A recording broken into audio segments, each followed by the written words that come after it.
past things and I will come on the groove. Namaste. So we're discussing the instant enlightened practice of Tantra and how to include them in daily life and how to use it even therapeutically for some problems. But we started with sound, visual, kinesthetic, and last time we discussed a high practice, which when you focus on your condition before something and after some action. And we described that anything can be the technique, because you focus not on the technique or not on the action, you focus on your condition before and after. Got it. Fully synchronized. Yes. So we are working on sudden and instant enlightenment techniques. When we are working on instant enlightenment techniques to find out which is beyond mind. So if something beyond mind, for sure, we take the help of the mind and jump off, leave it and enter into the void. The situation is like that there is a black hole kind of thing where we can enter into it, and it is a pure void. We call it voidness. But this voidness is what nobody is talking about. You enter through the voidness and you realize something. This realization, they are saying, is truth. It's God. That which is supporting everything. So in this, any sudden enlightenment going beyond completely, immediately, within a second to another dimension.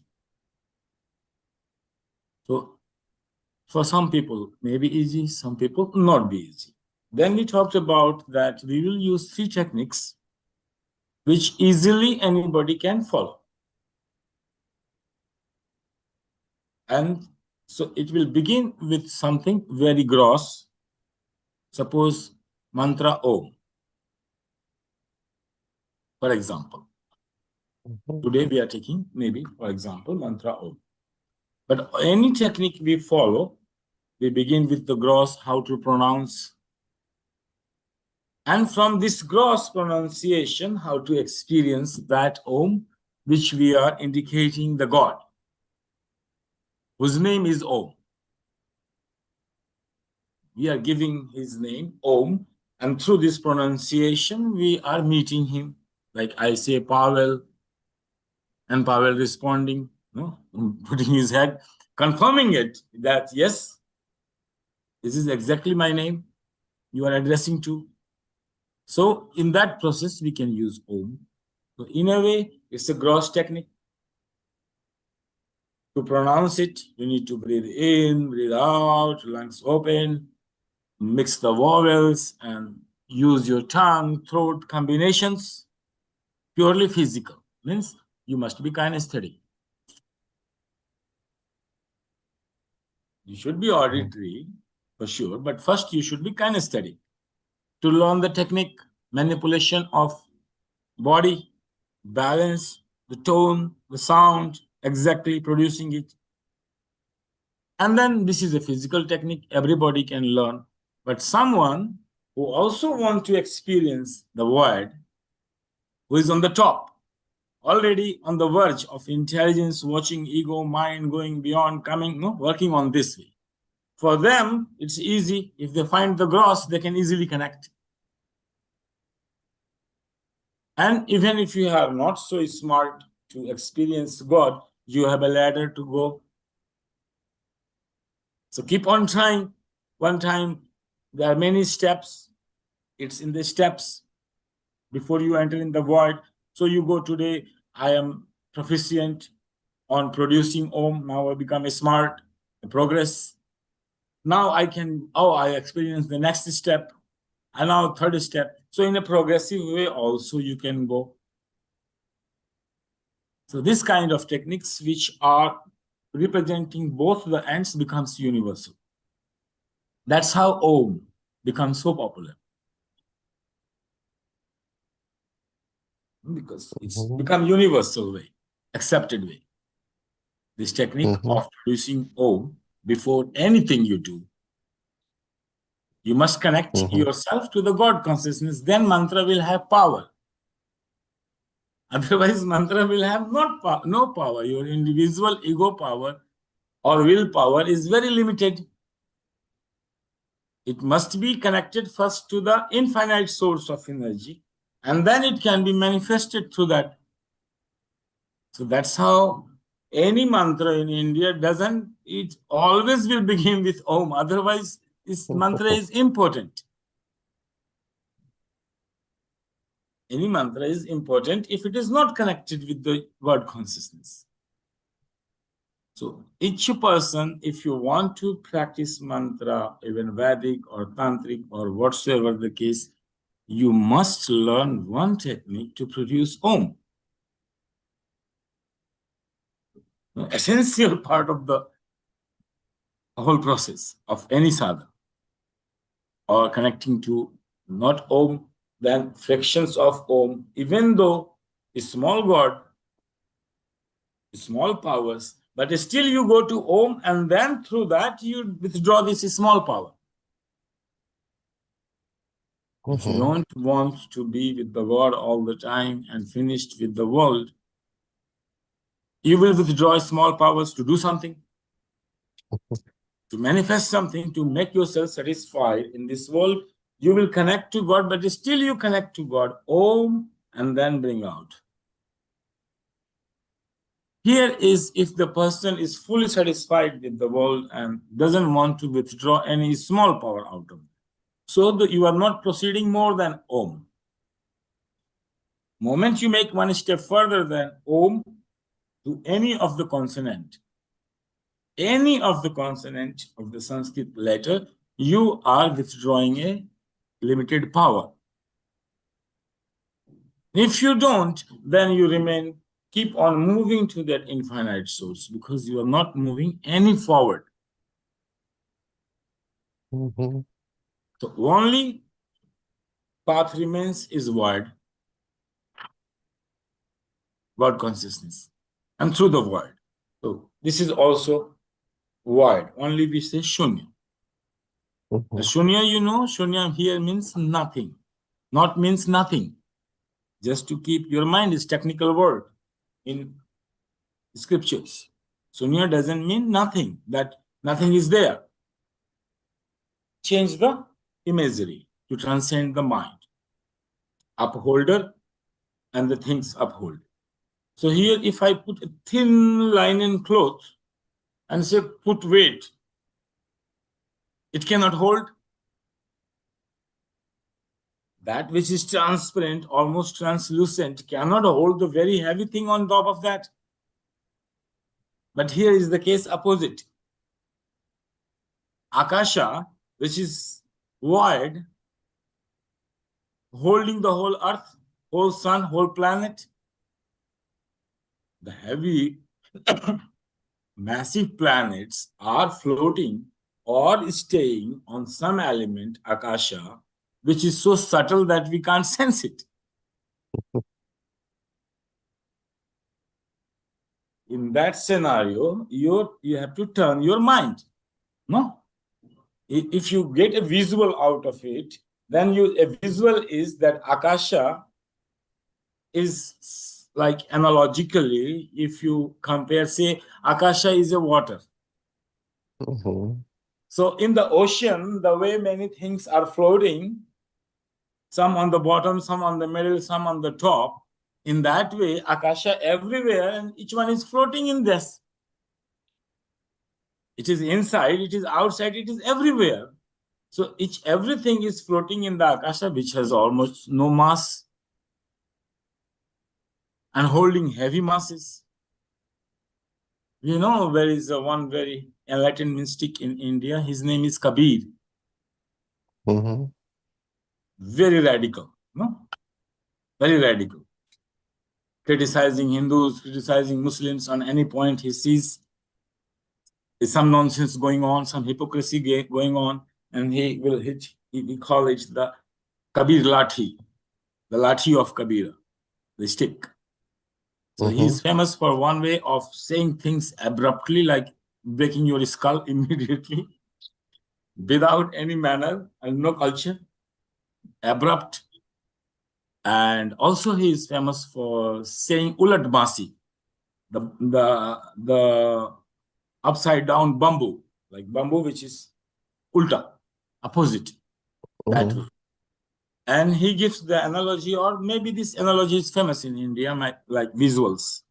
He say this whole thing is the whole knowledge about it we are talking about. It sum up in one word: fish in the sea is thirsty.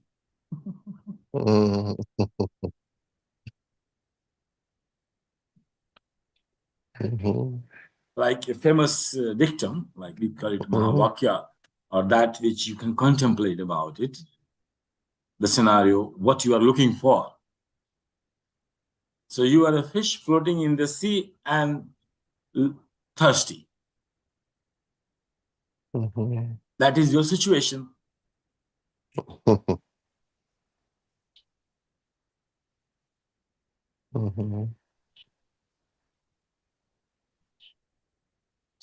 Yes, nice analogy. So here, yes, for the mind, intellectual mind, to understand and not to be misguided by words and other knowledges about it, academically also, like in a proper way of knowledge, to understand this shunya means that something is not, we are saying that something is not there.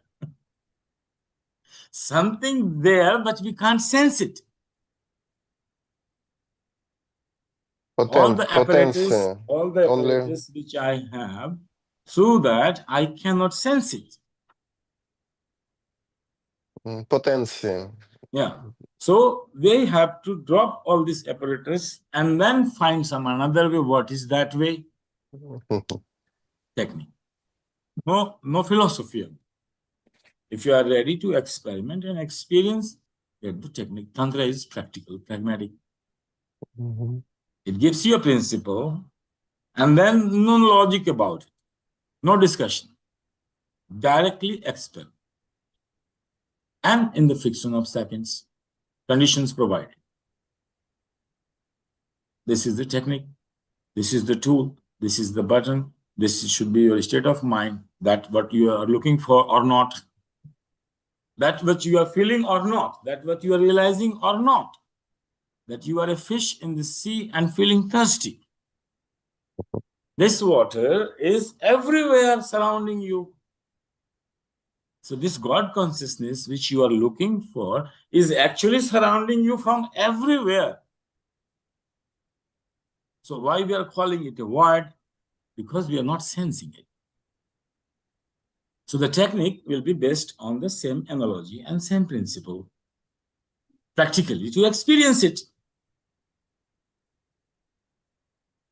So in practical experience, we will produce Om as systematically as possible, technically as possible, follow the technical path of producing it, getting your tone, be in nice way, produce the vowel in a proper way, make the mudra in a proper way. That's physical part of it. Like everybody can learn it.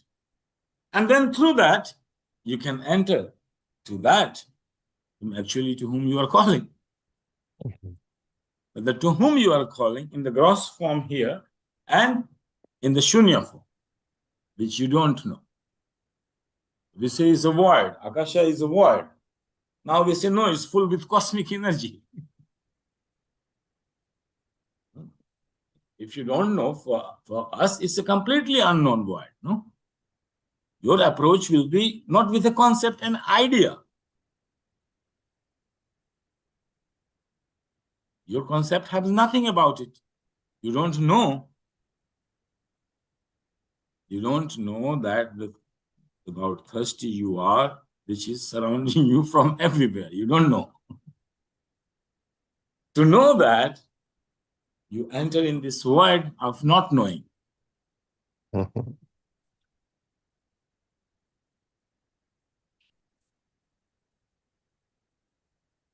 So if you want to know the God, this God is everywhere. Call him. Call him. His name is Om. With this name, he listens everywhere. With this name, you can find him in any state, in any place, anytime. You do this and you can be connected. That proves that God is everywhere. This God, this Om God is everywhere. Mhm. Outside and inside. Both. There is no outside, inside here.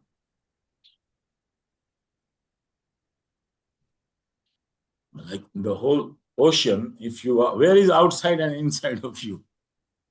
Ocean is inside of you and outside of you. In all the way, you are living in this. The fish is in the sea. Sea is surrounding the fish from everywhere, inside, outside. But thirsty is only inside. Yeah. Another analogy of this Vedantis, you can also say Vedantis, is a sponge floating in Mhm. ocean, water, and the water is soaked inside the sponge. That too, Vedanting will use this model to show individuality. Now each sponge can feel that I am individual. Still, it's all floating on the same ocean, water. But here in a tantric way, we see this way. Fish in the sea is thirsty. And let mind go for this contemplation. What is that Mhm. ocean? Huh? It's upholding everything. And it's not ending. If you find one, another one is upholded by another one. Different lokas, more subtle than more subtle. So each, it's an infinite regression. You keep on moving. If you take a fast move, you keep on exploring that. Then another is psychologically, we have example of onion, Mhm. analyzing the mind layers by layers. Or this behavior behind this process, behind this process, this one, behind this process, this one. No? This behavior, or behind this a psychosomatic system, mind is interfering. Oh, Mhm. behind the mind, oh, this is the ego identity is actually main role playing. Then we go, oh no, behind this ego, actually the intelligence of the person responsible for ego formation. Ah, no, no, no, no, no. This intelligence is nothing. There is a beyond energy being supplied to continue this intelligence. So you keep on moving. There is no end to it. No, there is no end to it until so your is void completely to the unknown, and whatsoever you are knowing, and you keep on moving to the unknown, knowing, but you keep on arrowed towards the void. That void you are looking for. So mind is constantly arrowed, many experiences coming, and you are experiencing and leaving it behind. Do it in an instant of moment or take it 100 years. Mhm. So it says why? Why not immediately? Then another is saying not immediately, even gradually, but can be immediate any moment, any day. Any day you can produce one time Om, and that's it. You learn how to produce Om one time and connect. Some connects 3 times. It takes. Somebody can take 4 times. Somebody million Mhm. times. Depending, no? It's depending how much time you will recite. But instant belief one says one time is enough. That we call it instant change. Immediate, within a fraction of a second, you are there. Mhm. One with this God. Next time, you may be out of it.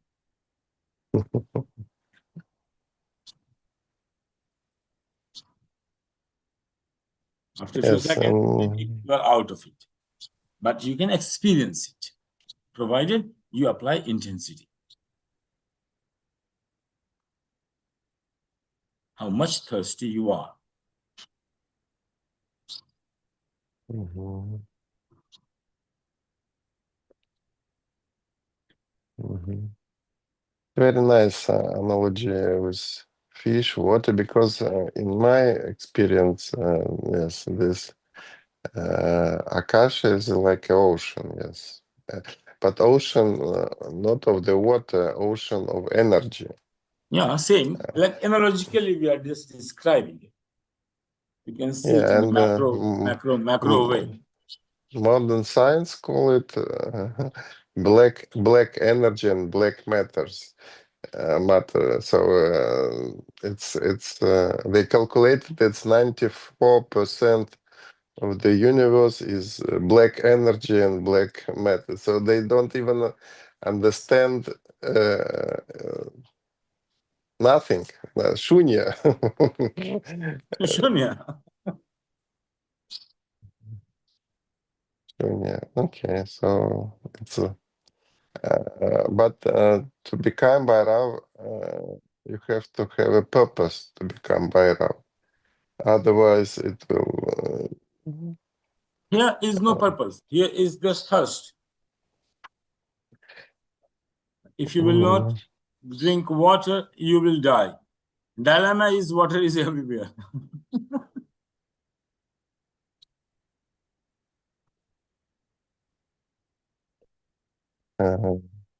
Yeah, water is everywhere. You are in a conditions, you are sensing that if I will not get water, I will die. And water is everywhere. Such ignorance. We call it what? You have only one word, ignorance, to describe the whole situation. Like suppose you need something which is scattered everywhere of you, and that exactly you need, and you are looking for that. What an Yes. intelligence! What is the state of intelligence? You can see in this situation. The one who reaches on the top, they say this is your situation.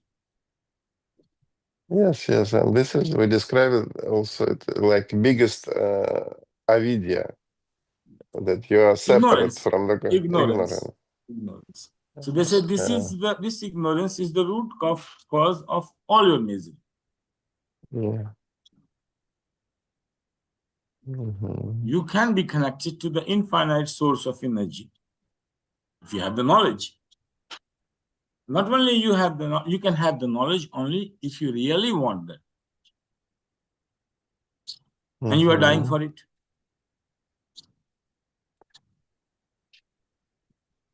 But I also said that about the motivation to have this knowledge. You have to have a purpose, some You kalpa can or make this some. motivation. This is eternal motivation. Yes. This is part of one of the principles of eternal motivations. They never die. And they never die, or in opposite, as we described the breathing, that with each breathing we die and we born again. So it's in whatsoever case, you will not be pessimistic in any way. You will not be depressed in any way. You will be always bubbling with energy, fresh energy. Nobody can demotivate you. You don't need inspiration from outside. You are inspired by inside, which nobody can disturb. It's independent also, independent source of eternal motivation. Nobody can disturb it.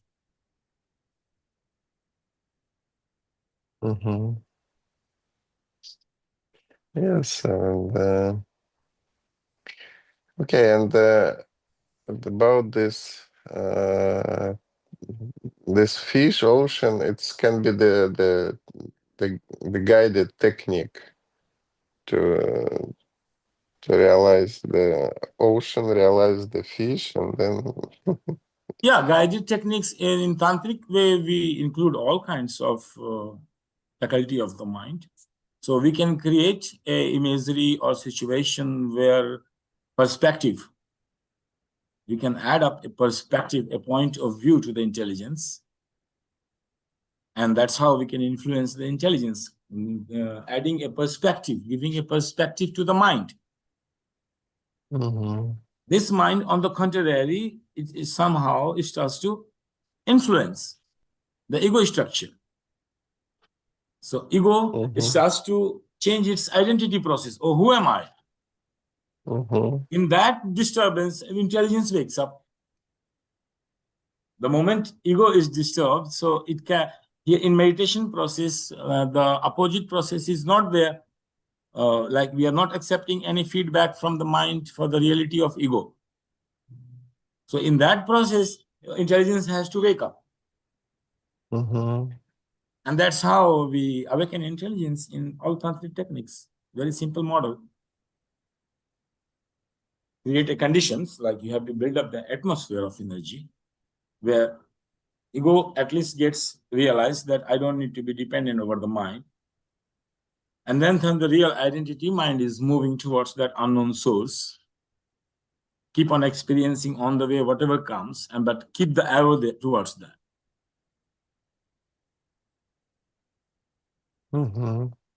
So in that scenario, if you are changing, what is changing? Each experience changing the perception. And if this perception is changing about the idea of I, intelligence has to interfere. Intelligence has to wake up. So this is another way, another technique of Tantra to awaken intelligence. Through the mind, ego, everything, senses. Yeah, using everything on the way. To all the five senses, ego structures, the play of ego, the play of mind, all are used to awaken intelligence.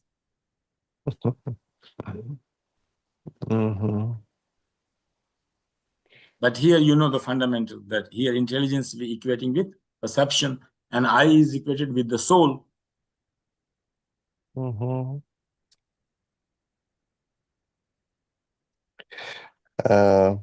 But as it's a big issue in Buddhism, that how to avoid the misery, how to avoid the source. We are not following Buddhism here at all. Yes.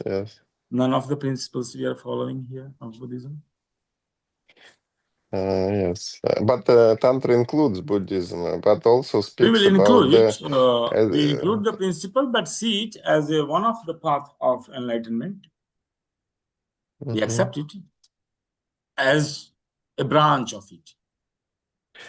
Yes, from the misery we should look at joyful happiness, and this part of what is the eternal source of happiness. We are following, that's Buddhism. We accept it as one of the paths of ascetic model. We don't deny it. Yes. We don't deny it, and everything, yes, the whole system is there. We don't deny the veracity of the vipassana meditation, neither the philosophy of it, nor the explanation of Shunya by Buddhism. Shunya Buddhism is only that which can be independent. I will call it the truth. And here everything is relative. So whatsoever I'm experiencing through my system, ego is also relatively existing, mind is also relatively existing. The idea of I is depending on mind or consciousness. So each one is dependent. Even we are inferring consciousness by the help of mind. In that case, everything is there. It's not Buddha is denying that it is not there, it is not there. The words are there. What you are experiencing, it is there, but this is not the truth. That truth which Buddha was looking for, independent truth, transcendental truth, independent truth, that is not dependent on anything else. That's different, no? That Shunya is different there. And he denied, if something remains, I will not talk about it. Yeah. And then after also, he immediately take the pragmatic root of it. Pragmatic root immediately for to give you eternal motivation on the path. He says there is no way life is misery. Yes, and because of this limited point of view, they created a religion for millions. Religion, but still a limited religion in the sense. Yes, yes. Because But you have a path which will not be suitable for everyone. Everyone will not believe that life is a misery. yes. Yeah. And there is a way out of it. Even everybody believes that life is a misery. There could be many ways out of it. Mm-hmm. Second is very rational, knowing the cause of misery. We can be out of it. Knowing the cause of misery, we can have a lot of diagnosis methods. Buddha is giving one, but we can have a lot. And we have already a lot. That's how in India, so many ways of diagnosis methods, so many practical methods. Each one is claiming, I am the best. We admire, we see only the way we all come under one umbrella of Hinduism, all Tantra, all Yoga. In the sense that, yes, we all looking for that same thing. And in that way, we are one. Mm-hmm. And we admire each other and we respect each other, whatever methodology you follow. That is our understanding of coexistence. Mm-hmm.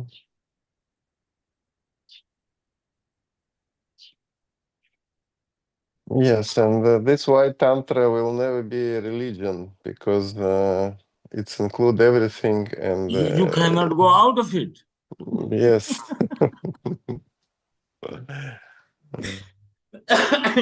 You hit your head, you cannot be out of it. You just realize that I am doing it, everything. It's a realization. Yeah. It's a realization that God is everywhere in my ordinary action, here, there, wherever. I cannot be out of it. Mhm. Yes, and if you are thirsty, there is a technique to open the mouth and say Om, Yeah, and say you Om. become a god. Yeah, to get connected with the God consciousness. Your Mhm. individual consciousness, whosoever you have found as an I, Mhm. can be connected through the one word Om. Okay, actually, we describe that any word can be the mantra. So, Any word can be, but we are just today talking about Om because it's mhm. everywhere. Without it, without this support, none of the book can start. None of the puja can begin. None of the meditation can begin. And what is the final word of this process? It's Oh, also again Om in the beginning and in the end, or in the end it's like no, I mudra. mean I the mean, technical, you are asking technical practice. no, I mean theoretically, you start with the Om, you do something, and what is the No, yes, here you are final? entering it. So you are not interested in knowing. Ego is equated with the soul. Mhm. So you are not analytic about who was before and who was later. Mhm. This comparison of analysis, like I was a different person before I give you the class. Mhm. I will be a different person after the class will be finished. So my analytical awareness will keep track of my intensity of learning, being in the moment, presence, and seeing the difference of learning what I was before and what I am now. That's a different way. Or when you initiate the process in the beginning, if you can control the operating center, so there is nothing and then operate. After operation, again there is nothing. You are choosing the two void and an action in the middle. So then action is not important. Is the action is increasing the void, then action is right. If this action decreasing the word and disturbing the experience of these two words, action is not right in comparison to where you have set up your goals. Right and wrong is always according to your goals. So you set up the goal to experience God and started making endeavor, and your endeavor is analytical. You have a rational approach. Then you choose two words. Here, you are a devotee, you are kinesthetic, you are feeling it, you are a sensuous person. You can keep the senses, you can sense the mudras, subtle changes. If you're kinesthetic, you can sense the meaning coming out of subtle changes in mudras. The strokes in the painting, same stroke. And through the stroke, you can see the person. It's strengthful, it's majestic, it's afraid, it's fearful. Movement shows the mover behind it, who the person is. So here, if you're kinesthetic, you all hold on to who as a soul. You already know that you are equating your ego to the soul. So whosoever you are in your only identity, take it as a soul. And this soul will produce the mantra Om. And follow the path where this Om is leading. So this Om physically is ending up in Ma. After that, what? So your all the senses in all the way intently you will use to produce and listen. It's a limit. After that, when it will die, the shadow means aura of it in the mind, subtle mind, the remembrance of it will remain, the echo of it, and physically you have stopped producing it. Then you are entering in, this is the path of void. Physical ended, subtle begins. Then if you enter, you find a dot, a point. Still a sound will lead you. That sound is a dot, Om, on the top, moon and the dot. So there you, once Om is produced, physical with the tail will finish. It will end up in a point of void where it's disappearing. Yes, yeah. Where it's disappearing. That's the dot of it, symbolically. True, you stand at the last core of that dot. That is the entry gate. And then, yes, you're entering That's the transcendental. Yeah, void. But also I realized that when you produce the sound and after you stop producing, you can still hear this, but this means that from the walls, from outer world, sounds come back to you. It's like echo. So Yeah. it's like the way of exploring the world. It's like this these flying bats. They are producing the sound and exploring the food, finding the small insects with this sound they produce, and sound come back. So it's and the same with mantra. You produce the mantra, you get connected to the God, but also you explore the outer world. Here we are not concerned with detailed mantras, which producing pranic, they are using to produce the pranic body, a particular pranic body. If you produce a sound in a certain pattern over and over again, it will change the milieu around you. The vibration will become like a cloth. Like you will be continuously surrounded by a mantra you are chanting. That means you are wearing a cloth all the time, energetically. But also you can invite with mantra different gods. Yeah, different clothes. Different Yes, clothes. specific gods, yes. You are changing the clothes. Each mantra is a different kind of, you think, different design of clothes over you in the pranic body. And they're relatively more stable until you are producing it.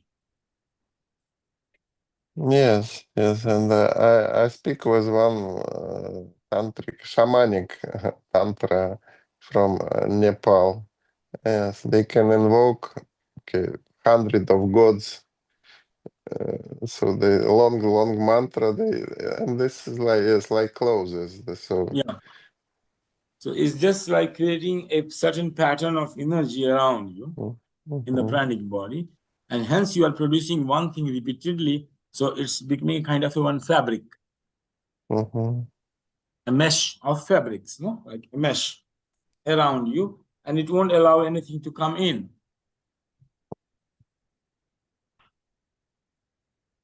To your physical So body. it can be protection. Yes, it can be protection, and okay, yes. So here we are, for instant enlightenment, we use minimum.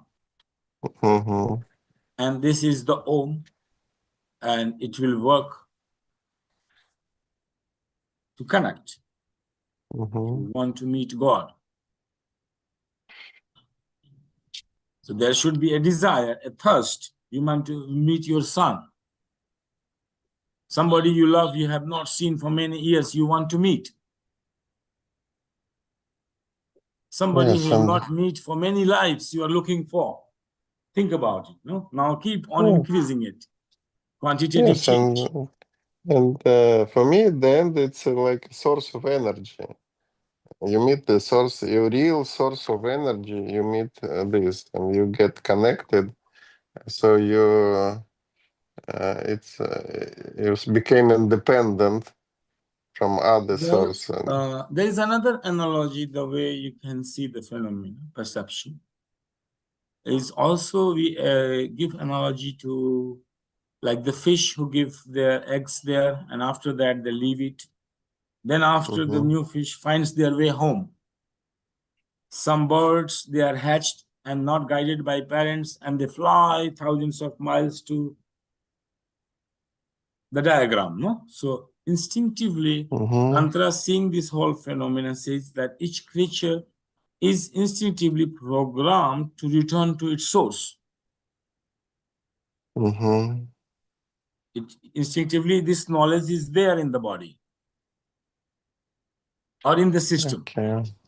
This body could be your physical, mental, whatsoever the body, but whatever the body you are possessing, if you're born through a process, no. So this, which is reflecting in physical, the knowledge to return to the source from where you have been created, is already inbuilt there.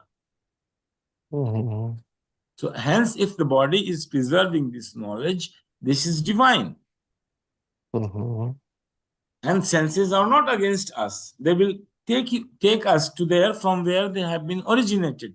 Please follow them to their maximum limit until they are there. Then after mind will come, then after another organ will support you, then after another organ will support you, and they will keep on supporting you to their limit. So none in the things you have is any kind of creating bondage for you, and none is your enemy. That's the basic philosophy, no? Fundamental. Yes, yes, and yeah. So How we to use the fight? sense organ to produce Om until they can lead us, help us in production, until we can listen this. After that, it will become a void. After that, maybe something else I'm listening, a humming or something like a point. After that, this point is also dissolving somewhere. I'm coming to my limit with all my organs and senses. After mind, if some senses remains, I'm using even that. And finally, each sense is coming to its limit. And still I am keep on moving. And then Yes. I come to my last, I realize this is the point. Then after, if you go this point, it will dissolve. and then outburst of joy, Joy, love, whatsoever the connection. qualities which we denote it with the word consciousness.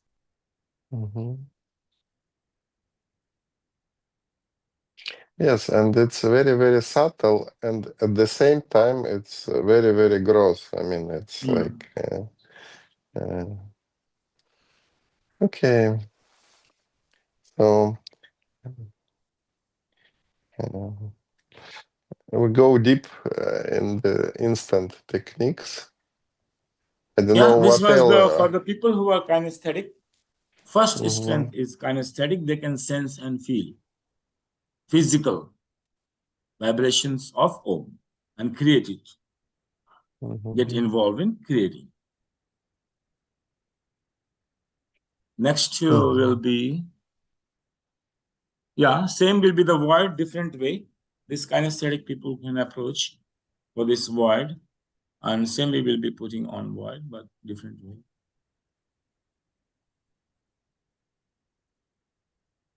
Yes, and 2 days ago I find one part of Bhagavad Gita, chapter 2, where they describe that it's not existing soul, not existing. There is a soul before, then during this life, it's expressed itself in the present life, and after the death, they also can still be. And the question is, why to suffer during this period, this small time of life? Okay. Thank you very much. In Sankhya Yoga, I have around maybe 100 hours of talk. Talking on Gita and reference coming. If my AI can be trained, we can ask questions exactly to the topic. Let me see. Okay. Thank you very much. See you tomorrow. Tomorrow, yes. No, I have now reminder on Zoom. On Okay. my personal